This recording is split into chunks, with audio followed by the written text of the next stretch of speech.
Hello, everyone. I think I've had the opportunity to meet quite a few of you. If not, my name is Rachel Gainsbrugh, pharmacist by day, short-term rental investor by night. I own and operate, so I'm doing a mix of all of the hosting strategies up until recently, which was my little pivot shift. So I own and operate 18 properties in the Georgia area, the Poconos of Pennsylvania, as well as Florida, and looking to break into the Tennessee market, looking at some new construction there.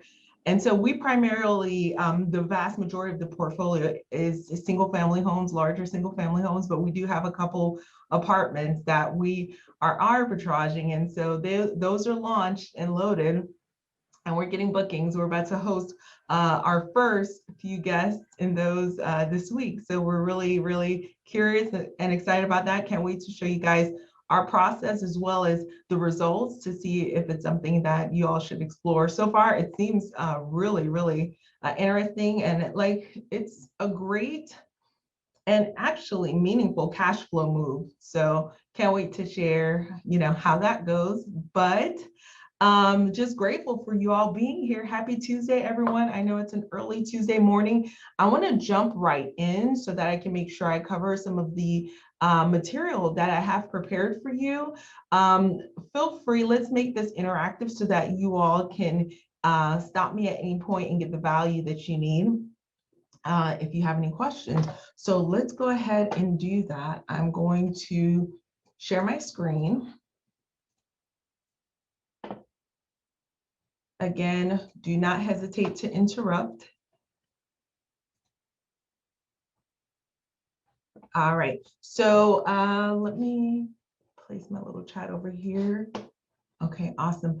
You guys should see PowerPoint on the screen. Is that what y'all are seeing at this time? Yes. Okay, awesome, great, thank you, thank you, thank you. Okay, so with that being said, guys, welcome to Short-Term Rental Pricing 101. So this is my first time sharing these slides. I kind of put it together because I really feel as though, for me personally, pricing has changed our business. And really, it is one of the ways. Oh, give me 1 second, guys. Hang on 1 second.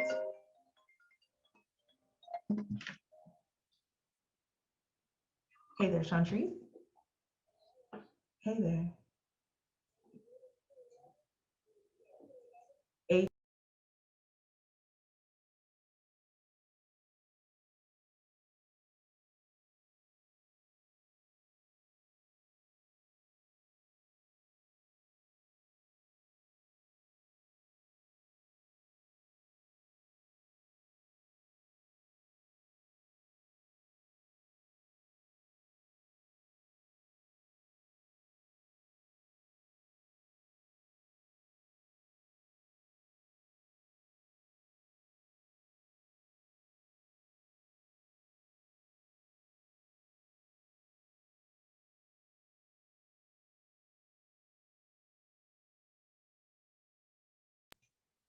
All right, sorry about that, guys. Okay, so again, I have not shared these slides before, so I appreciate your grace. And I appreciate your feedback as well. I'm trying to go on Do Not Disturb. All right.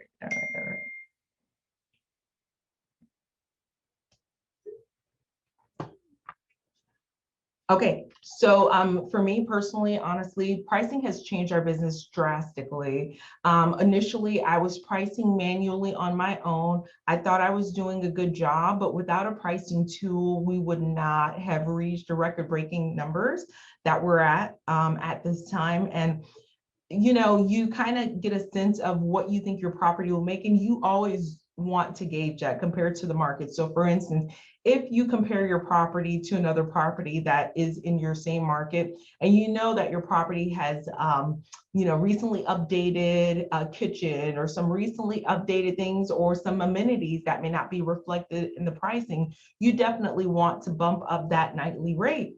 However, if you look at the market and you're looking at all the other properties in the area and their new construction, yours is a little bit, On the more standard or budget end, especially if you're doing an arbitrage where you can't make, large types of renovations or anything like that, you definitely want to bring it down a little bit so that it can offer some value. And so understand your pricing as it relates to others. However, there's a supply and demand that goes into place, and there's no way you're going to be able to keep up with that mentally in terms of, are there events?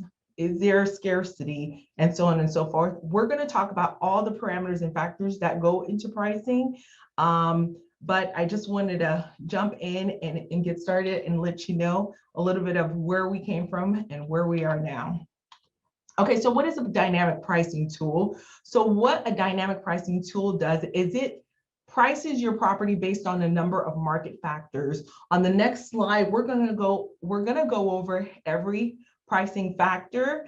A lot of times, all of the dynamic pricing tools, they tend to claim that they're using all the factors, but that's not exactly true all the time. It may be, it's not 100% transparent what the tools are or what the market factors are that they're utilizing. So for instance, if a dynamic pricing tool claims that they are assessing the compression events, using travel bureau information. So big events, big conferences, and so on and so forth. Well, are they really drawing that data from the travel bureaus, or are they drawing that data from hotel occupancy that's reducing? It's kind of hard to tell. So not that that matters per se, but just know that there are so many factors that go into place. The pricing tools do not use all of the factors, but they may use some, and that may work for your market, right? Or you may find a tool that more aligns with your market because, say, you're not a big events type of market. So keep that in mind. All right, so who uses pricing tools? Hotels. Airlines use dynamic pricing tools. Rideshare uses dynamic pricing tools. So if you went to book a plane ticket, you're going to see that the pricing varies from day to day, week to week. And so here are the parameters. And I think I need a better name for this slide. If anyone has a suggestion for a better name for the slide, let me know. Or should it be data points, or I don't know. I just place parameters. So seasonality, right? That's obvious, right? So if you're in a beach location, so July is going to be the peak of the season. Dynamic pricing tool knows to take seasonality into consideration. Day of the week, weekdays versus weekends, right? So weekends are going to demand a little bit more of a higher rate. Compression events, special events, right? Is name a celebrity coming to town to do a big concert, they would take something like that into consideration. Hotel occupancy, are the hotel rooms getting booked all the way up? They will take that into consideration. Your competitors' occupancy, the other renters, are their rooms getting all the way booked up? They'll take that into consideration as well, okay? Booking lead time. So if someone's booking, like we're in July, we're in August. If someone's booking all the way out to, I got an inquiry the other day for February, right? So if it's far away, since it's so far in advance, my dynamic pricing tool is going to hike it up. But if it's tomorrow, okay, if they're booking me tomorrow, my standard dynamic pricing is going to, lower it possibly, right? And so there's a whole pricing strategy behind that. There's a strategy called last man standing. So some people have their pricing tool set if they want to be the last man standing, in other words. So they don't want it to go all the way down. They're thinking, you know what, if it's the last day and they can't find anything, they're finding me, I'm going to hike it all the way up. And so that's a whole philosophy. And stay tuned. If you're able to join on Friday, I'm going to have Tim Spiker and Candace Spiker. They're the co-founders of Bowie. He can talk to us a little bit about that, the mindset behind that, as well as some other things that go into revenue management.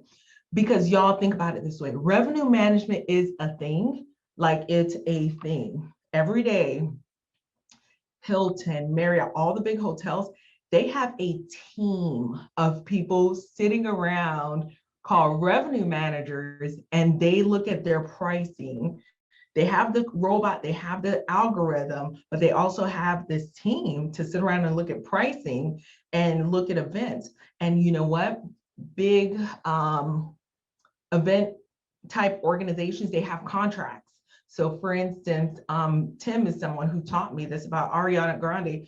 If her event department is having a concert in a town, she has to alert Hilton ahead of time so that they're aware, and then they can set their pricing on, September the 12th to such and such all the way high, because they know she's coming. So she's got to make the powers that be aware, because they have some kind of a contract or something of that nature. So it's deep.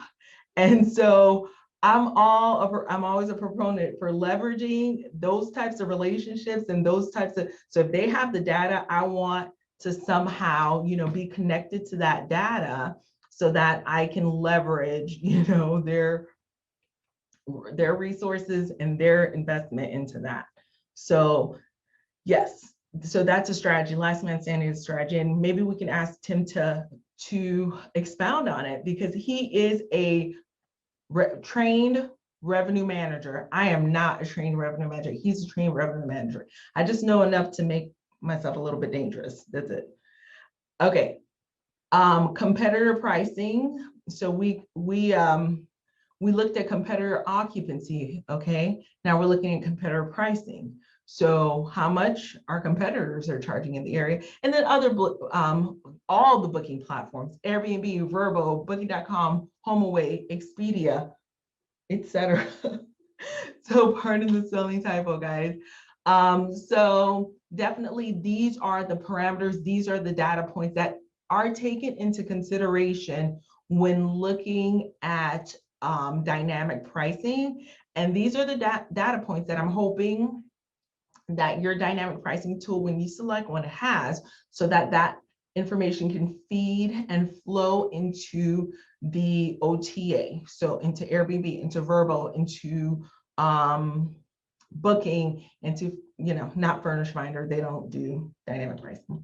Or it can flow into your PMS if you're using Your Porter, Guesty, Hostfully, and any other channel managers or PMSs. Okay, so I hope this kind of gets the wheels turning before I go on the next slide, because what I want this to do is to get you to, you can feel free to ask questions. I may not know the answer, but we can ask a revenue manager, and I look forward to that. All right, so what is the manual pricing strategy, right? Let's talk about Bill, for example. I just wanted to give a quick breakdown of what Bill does. So Bill has a property. He has an Airbnb listing, and he has 3 different prices, okay? He has an off-season price, a mid-season price, and a high season price. So $50, $70, $100. He gets booked for high season months in advance for 40 nights. And so even with a little bit of revenue management on your part, you're still going to do well, better than, say, without, making any variations, because I've seen some people do a set it and forget it strategy. So this is Bill doing a manual pricing strategy, okay? So he gets booked in high season way in advance. We know a lot of times people want to book a family vacation way in advance, and then he's happy, he's killing it. His middle season is not doing the greatest. He gets booked another 40 nights, and then he doesn't get booked too much in the off season, only 20 nights. So overall, he's booked 100 nights, average of $78 is his ADR. So that's between his mid and high season. Not too bad. His occupancy rate, though, is not the greatest at all. Yearly, he makes $7,800. Overall, it's not too bad. right? So lots of room for improvement. There could have been other opportunities in there that are definitely missed. And so that's kind of how we all started, right? We kind of started with seasonal bookings or weekday versus weekend bookings, right? So not the greatest strategy, as you can see here. So wanted to talk about all of the powerhouses of the pricing, dynamic pricing tools out there. There are 3 that are the powerhouses right now. I really, in my opinion, is down to 2, but just wanted to show you the 3 that have been around for the longest. And then I'm going to feature Buoy a little bit. I still don't know too much about Buoy, so we're going to learn together when we have the talk with Tim. Okay, so Wheelhouse. Wheelhouse charges about 1% of your revenue, or $19 per month, or $20 per month. Buoy, this one, they charge $14 per listing. Price Labs is $19 per listing. And I just really wanted to share screenshots with you so you can get an idea. And then beyond pricing is 1%.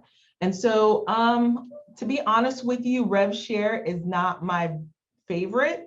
So when someone wants a percentage of my business, I get a little bit concerned, okay?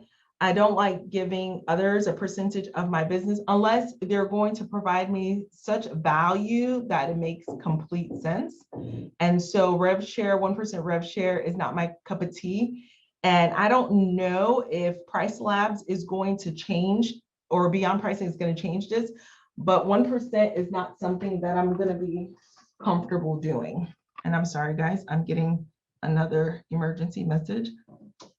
I think I may have to switch this time up, unfortunately, to be honest with you guys. My hospitals are in crisis mode, and they're a little bit overrun these days. So, okay. They're okay. All right. All right, so that's kind of, just want to show you a screenshot. If you're looking for it, this is what, you'll find on the interface. But I did want to do a comparison for you and let you know that Airbnb does have their own pricing tool, and it's called Airbnb Smart Pricing. And for now, they have a free, well, they're just free altogether. And I did a comparison. So the support, they've got good support, good resources. They're global. The user interface is super easy. It's 10 out of 10. You click it and then it's done, but it's free. And my recommendation is do not use it, like, ever. But I don't want to say ever, because you know what, things change and they are constantly looking to up the ante. So they may actually have a solution that makes sense for us as homeowners, or arbitrageurs, or property managers, or co-hosts. So my thoughts right now is don't use it. However, in the future, they have something new, and I got to test it in beta and actually looks pretty good. So in the future, they may have something, but for now, do not use it. I feel as though it's a conflict of interest, because they just want your property booked. And I feel like they'll just drop, and they'll just drop the price all the way down beyond, like, all the way down until it gets booked. So you may not be comfortable with the floor number or hovering around the floor, so my recommendation is, the first thing I tell my students or my clients when you're setting up your listing, turn the smart pricing off. Do not let Airbnb price for you. Okay, so the next one is Wheelhouse. Oh, was there a question? Hang on one second. Let me see. Okay, I'm going to open up my little Q&A over here. So if there's a question, guys, feel free to add it to the Q&A, and then I've got that open on another screen. All right, so the next one is Wheelhouse. So Wheelhouse, they're smart. They realize folks are hesitant about a rev share. So what they've done is they've given you the option. You hate a web share, we'll do 1%. Or you can do, you hate a web share, we'll do $19.99, or you can do 1%. There's no free version of it, okay? But there's a 30-day free trial. Honestly, I think Wheelhouse is one of my favorite from the user interface. It looks beautiful. If I was just starting, I think I would just give them a try first. It just looks clean, it looks beautiful. They've come a long way, okay? And they seem to get really great reviews from people. A lot of my colleagues use them. I've heard great things about them. The next one is Beyond Pricing. We discussed the fact that it's a 1% rev share, so they want 1% of your bookings. I'm like, why? And then there's no free version, but there is a 30-day free trial. They do have support available via email. They're also global, and so that's something that you want to take into consideration. You want a tool that is going to be, covering your area. And the others, let's see, Wheelhouse also. So if you are, and my overseas friends, they sometimes struggle with not having coverage, but within a few weeks, if you have a tool that doesn't cover your area within a few weeks, Wheelhouse can get that coverage to your area, and then Beyond Pricing will add you to a wait list. So for my overseas friends, they love that, and that's important to them. But if you're in a rural area also, that's going to be important as well. Okay.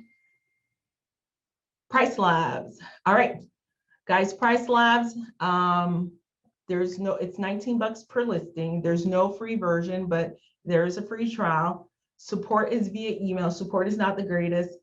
They have global coverage.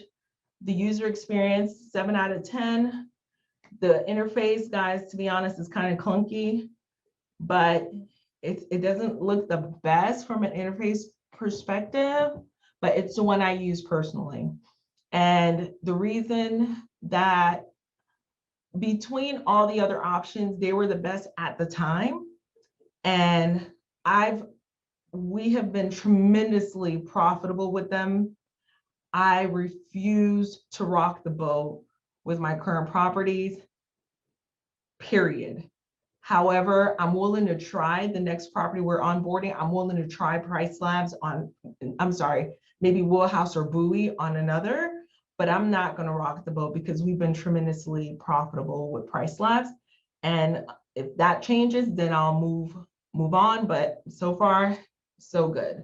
So I'm not rocking the boat. Bowie is the newest kid on the block. So they're a tech startup. They just made it to Techstars.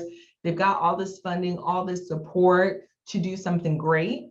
According to Tim Spiker, they're looking at prospective data, not retrospective. He says that all of these tend to look more at the retrospective, and he can clarify it for us on Friday. But Bowie, they're looking at prospective, and he is laser focused on the hotel industry.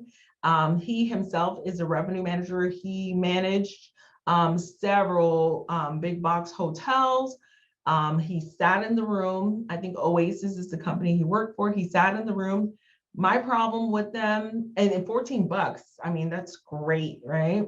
But my problem with them is that they're on Guesty only. So if you have Guesty as your PMS or your channel manager, their interface only with Guesty at the moment, but he's trying to break that link as soon as possible so that he can be available more, his availability, his reach is gonna be much, much wider.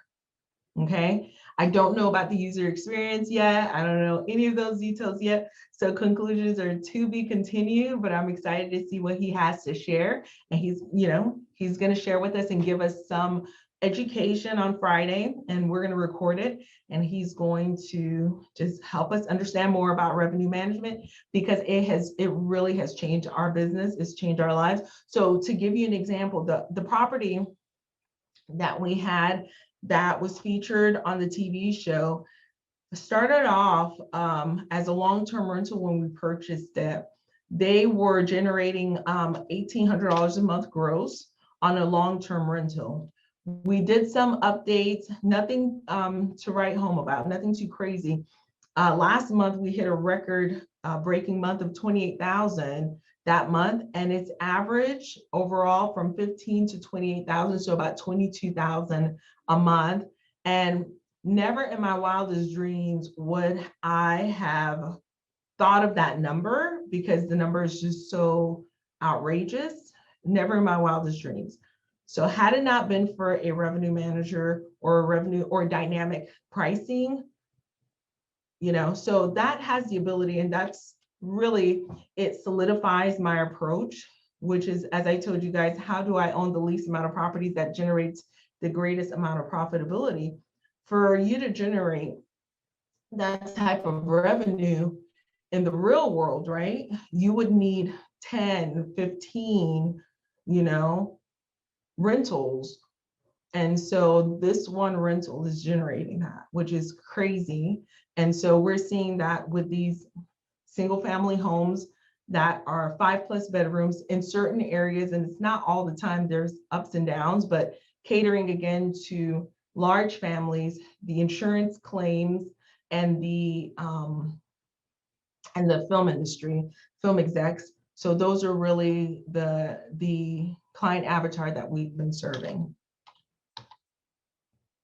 Okay, and I just have one more slide, guys. So for you all, I know quite a few people have asked me for this, so I'm sharing it again.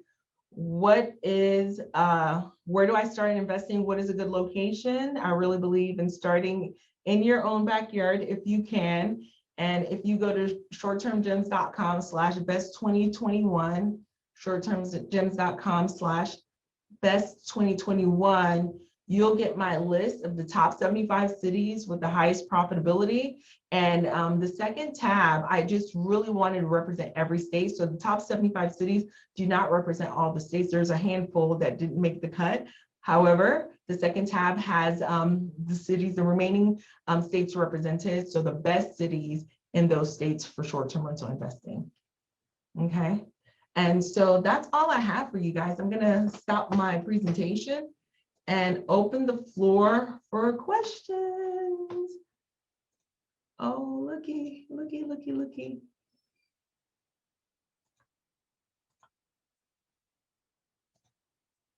Awesome. Okay, so it looks like a few more people had jumped in. I've got my slides still going, guys. So if you guys have any questions on any of that, please feel free to unmute your mic.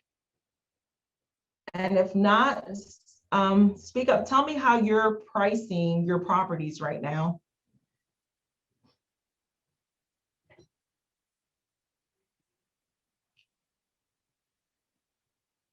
Any volunteers? Who's going to be my first victim?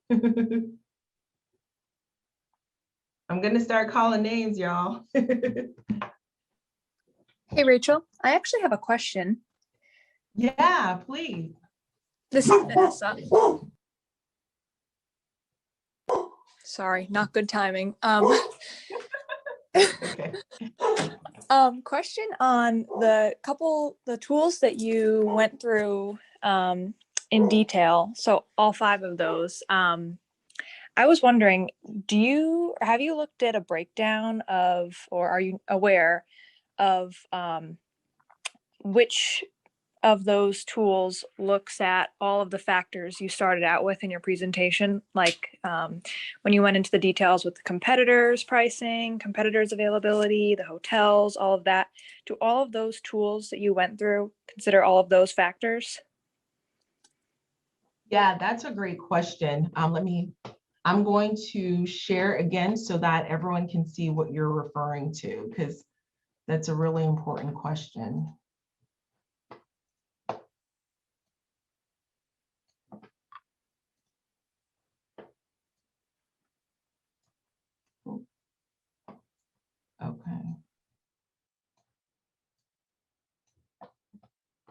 And was that Vanessa who just asked?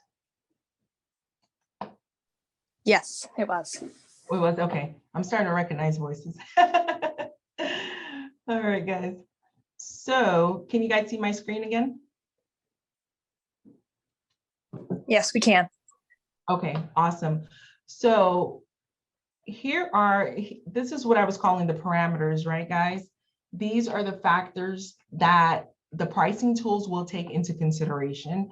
Vanessa's wanting to know, do we have a breakdown of which tools uses which factors? Okay, honestly, that's where I think there's a little bit of a disconnect. They all tend to, from what I've read at a high level, and we can have Bowie give us his opinion and I'll keep digging. But what I've read, they all claim that they're looking at all of these things. Now, how do they weigh them, right? Is there a weight they're putting on one versus another? Is there a factor? It's going to be done by a robot, so it's an algorithm, right? But they all state that they are looking at all of these factors. If you're in an urban market, I would lean more towards the tool that looks at hotel occupancy and pricing more heavily than some of the others. If you're in a vacation rental market, I would, like where there's snow and skiing, I would lean more heavily on a tool that looks more at the seasonality of things, but they all say that they look at all of these things, but to what extent, it's kind of hard to tell, okay? Because I'm a pharmacist, so the front of a box is the, marketing. I want to see the back, like really, the nutrition facts, like break it down for me exactly like what percentage of this pricing really has to do with hotel occupancy, right? And then here's one thing that I don't think I've highlighted here, and I'm going to create a slide for that because this is a great discussion. One thing is, are you looking at retrospective data or are you looking at prospective data, right? Are you looking at COVID times or are you looking at like 2 years ahead of COVID times? I don't know. So those are other questions that I would definitely want to know. But yeah, I think it's really important. I think they have done, they've done great. I don't necessarily need to get all the way up into the minutia of it, but that's a great question for sure. Not having a pricing tool, guys, I promise you, you are leaving money on the table. If you don't have one, I would highly recommend you get a dynamic pricing tool. It's well worth the $20 a month. As you can tell from the numbers that I shared a little bit earlier with the one property, it's well worth it. Does that kind of answer your question, Vanessa? It was more of a, I don't know. Yeah, no, Rachel, yeah, that definitely makes sense. And just to know the question to ask when, we're looking into selecting one of these tools. I mean, understanding, how to ask that question, I think is important. So that was helpful. Thank you. Yeah. And you know what? Let me write this down because I think, let me write this down. Look, like I said, this is my first time sharing this. I think we're on a good track. Okay. So guys, there's another thing that they utilize. They utilize data aggregates from other bodies. And let's create a slide for that. We're doing this as we go. So key data, has anyone ever heard of key data? All right.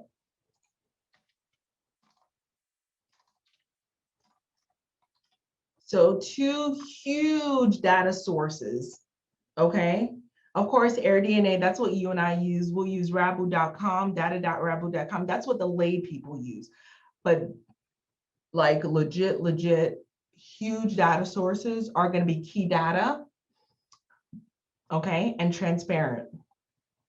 Key data is what the vacation rental markets use. I'm talking about true vacation rental markets, okay?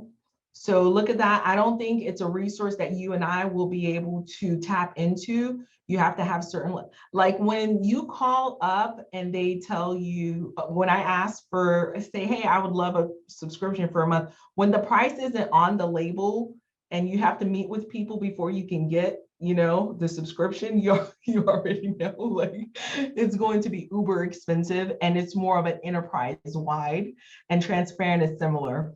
Transparent and Key Data are both huge bodies of data that enterprises use. Okay, so just so you know, so Key Data is going to be vacation rental, and Transparent is going to be, I think, hotel revenue managers use that in more of the city type areas. So I'll confirm that. And there's something else we said we're going to add, right? Okay, prospective versus retrospective. So that's a question. We can ask Tim about that.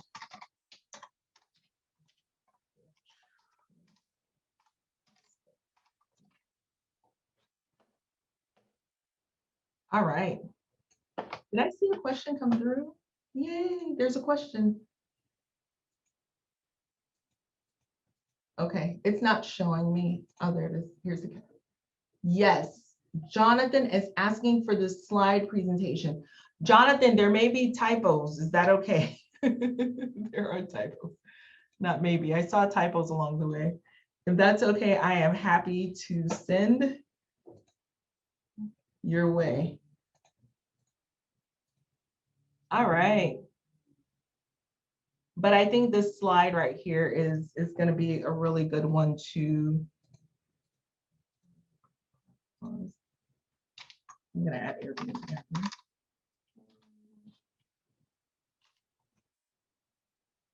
Booking, HomeAway, Verbo, Expedia, etc. Okay, awesome. All right, guys.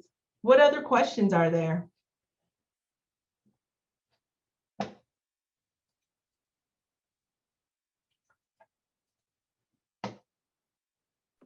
Any other questions? Rachel, hey, it's Deborah. Hey, Deborah. Question for you. So you know, I know you either incorporate Wheelhouse or Price Labs, whichever.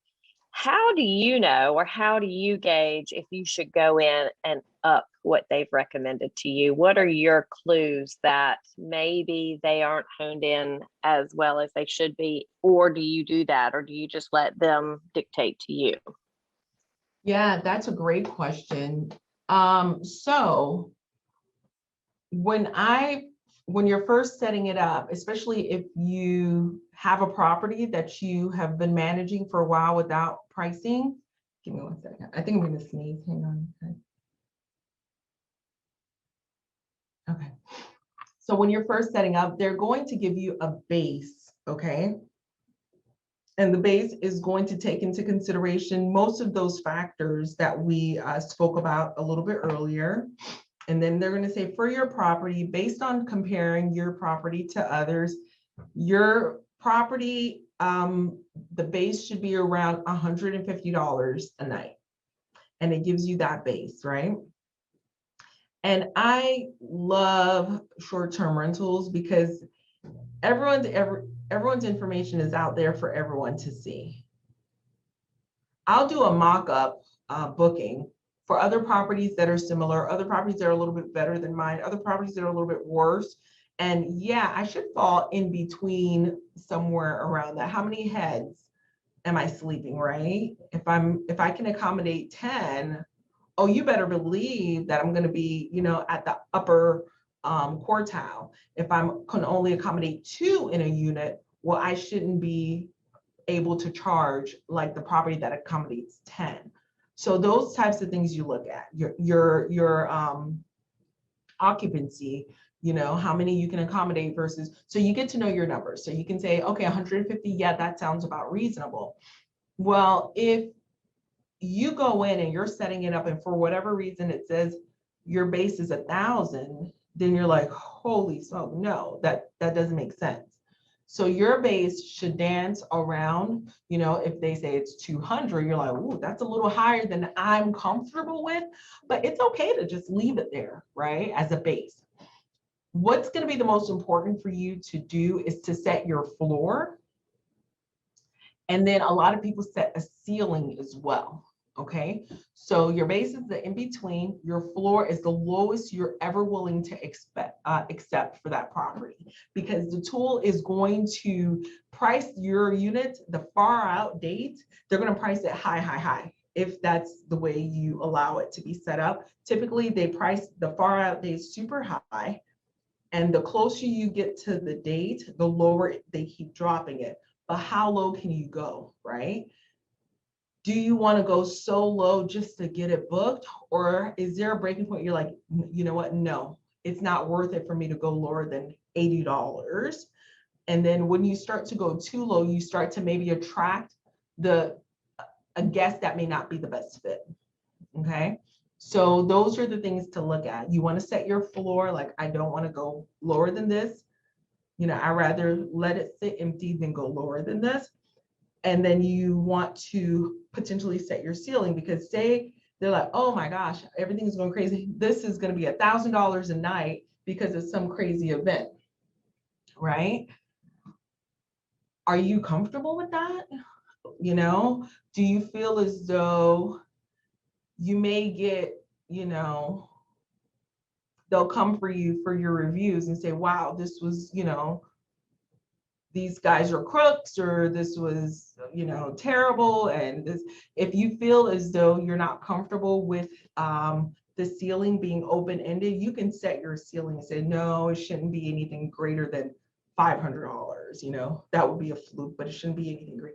You can do that if you're not comfortable with that high note. But if it's a property you know very well, and you just did the updates and you got it decked to the nines, or you know there's so much value there, I would leave it open. I leave my ceilings open and let the market dictate it. But I set my floor, okay, for most of my properties. So I leave my ceilings open, but I set my floor so far. That may change, but that's the rationale behind it.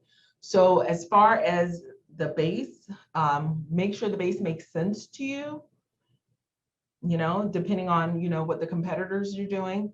But your floor and ceilings, you definitely want to really look at those to see how you want to set them, if that makes sense. Yeah, that does. Thank you. That's helpful. Awesome. Hey, Rachel, this is Debbie. Hey, Debbie. Hey, how are you? Good, and you? Good. So, my cabin in Blue Ridge, I feel like I use Price Labs and Owner Res, and I feel like I set it too high to begin with and didn't get the bookings that I'm thinking we should be getting, although this is a slow month too, so it's hard to say. But tell me if this is a good thing or not to do. I've been slowly lowering my minimum price and my base price daily, like by a few dollars, just to have activity on the website and to just keep lowering it. Do you think that's good to do it that way, or is there a better way? I think you bring up a good point as far as activity, because the OTAs, the online travel agencies, they want to see attentiveness to the listing. So every time you do something, you manipulate, you show attentiveness, and it'll bring your ranking up a little bit. And so, yes, I think that's a good thing you're doing. I would, honestly, I like to change incrementally every week. But if you're changing daily, just know that what your big picture is, by the end of the week, I want it to come down by $7 a night. So if every day you're doing $1 or $1.50, something like that, I think that's good. Okay, great. Thanks. Yeah. Yeah. And we can talk offline about it too. I don't know if you've ever used Rank Breeze. No. Okay, check out Rank Breeze. Well, first of all, do you know where your ranking is in terms of where you're showing up on your on search? What I do is I get on a different browser than I normally use, and I clear all the history, and then I search for my property, And like I did that this morning and it's number 13. It's on the front Okay. page too. It's on front page number 13. Okay. And do you go into incognito mode? I don't, but I thought that clearing the history on this one browser would do what I'm hoping, you know. I don't know. Okay. It might. It very well might. Yeah. So number 13. So have you been on page 1 every time you checked? No, I dropped Okay. to page 2 at one time. Okay. I didn't realize there was that many by you. Oh my goodness, there's yeah, there's 70 something when you Gotcha. search for Morganton. Ah, got it. Got it. Got it. Okay. Have you moved your pictures around some? I have not done that. Move your pictures around some. Because I need you to be like the first 5. If there's 70 something, I would love for you to be the first 5, you know?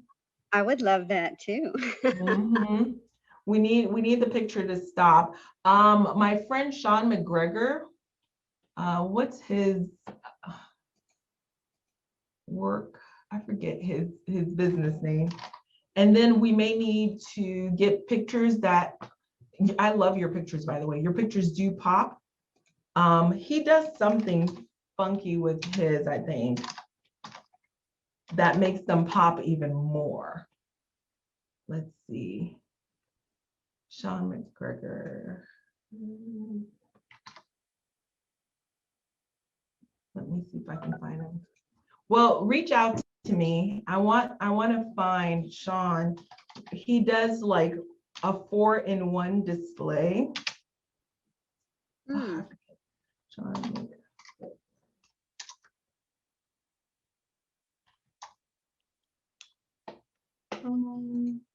I'm looking for him, guys. I'm looking. So while I look, we can keep asking away.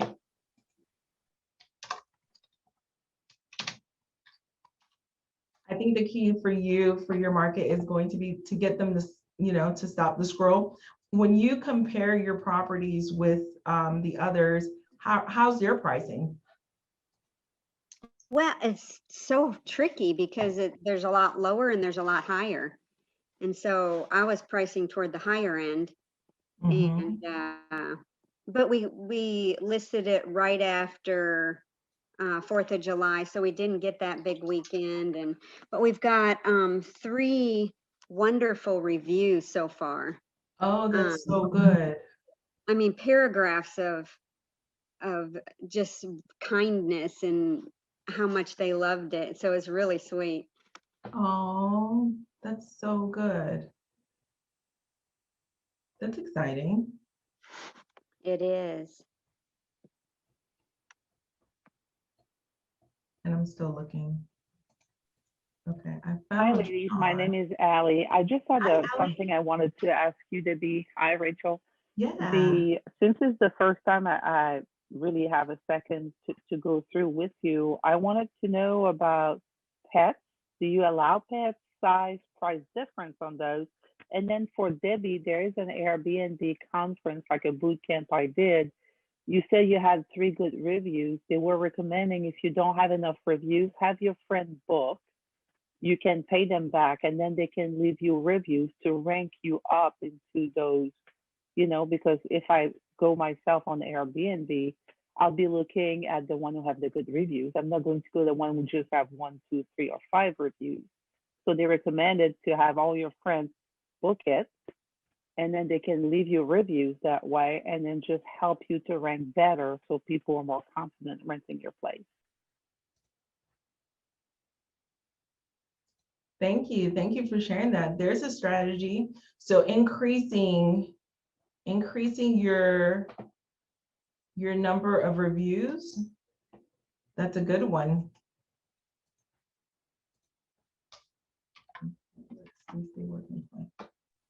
And do you guys do any pets? And do you price differently if you do? Yeah, so okay, I just found his listing. Yes, we are pet friendly. So that's actually one of the pivots that we did with COVID. We recognized that the essential workers, as they were coming in, they wanted to have their pets, and we kept getting asked over and over and over and over again, hey, can we bring our pet? Hey, can we bring our pet? And we realized that that was in the market, that was missing, right? And so we went ahead and we decided to be pet friendly, and we do price accordingly. What we did is we took the pricing and we called the different pet lodging places. We asked for their pricing. We incorporated a percentage of that into the pricing. And so we are rated, we're more expensive because we're pet friendly, but you're still going to get a better deal with us than staying at a hotel or staying at another place and then lodging your pet. So we are pet friendly, and we do have a higher cleaning fee, and we do have a few more rules around it. Would you mind sharing those, like those rules and all that? I'm trying to decide. We'll move. Yeah. We want to rehab my personal house and put it maybe for essential worker, and then trying to get what do I need to do around that, since it's not too close of a big touristic area. Yeah, for sure. So one of the big rules is the pet must be fully potty trained. Okay. I know some people, we don't really have this strict rule, but some people have a rule. My colleagues, they have rules where if they're leaving the property for an hour or something like that, and they leave the pet behind, the pet needs to be placed in a crate. And overall, the pet should be alone for hours and hours on their own. And so we also provide brochures of pet sitters and pet daycare and pet walkers for them, because if they're going to be working all day, they'll need someone to, come in and out and check in and, check in on the pet. Does that help? Yes, thank you so much. You're welcome, and welcome. Thanks for joining. Okay, so this is my friend Sean's.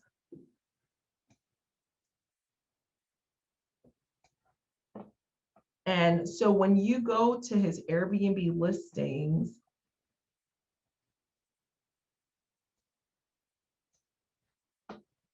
like he has to stand out in his areas. So he does this kind of stuff to stand out, which I think is kind of cool. Oh,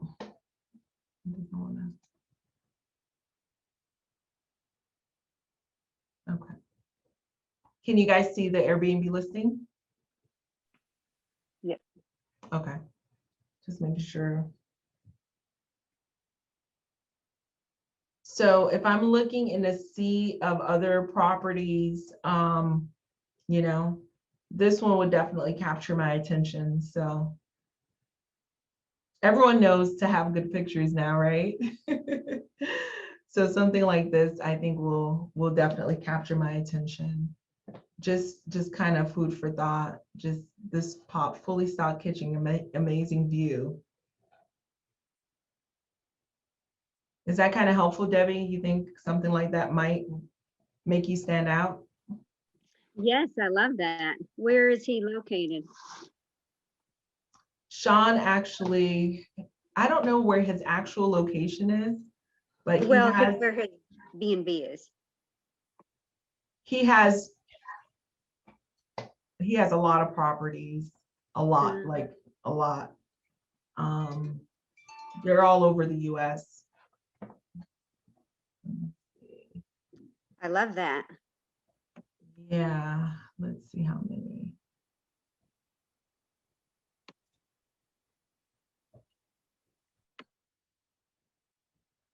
Okay, 17 listings. Okay, he's in Austin himself. So look, yeah. Oh, the Jamaican home, where is that? Captiva, I think that's Florida, actually, right? And he's in Austin, so I don't know.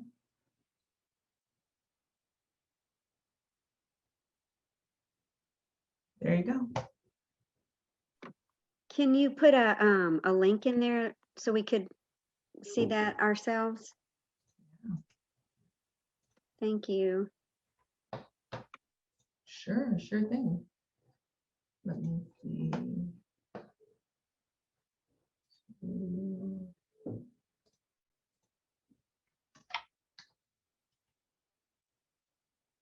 Okay.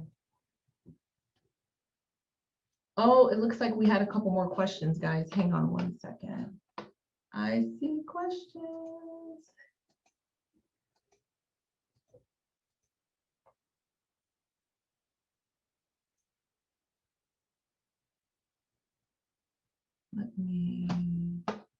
I'm going to stop sharing for a second so that my questions can show up.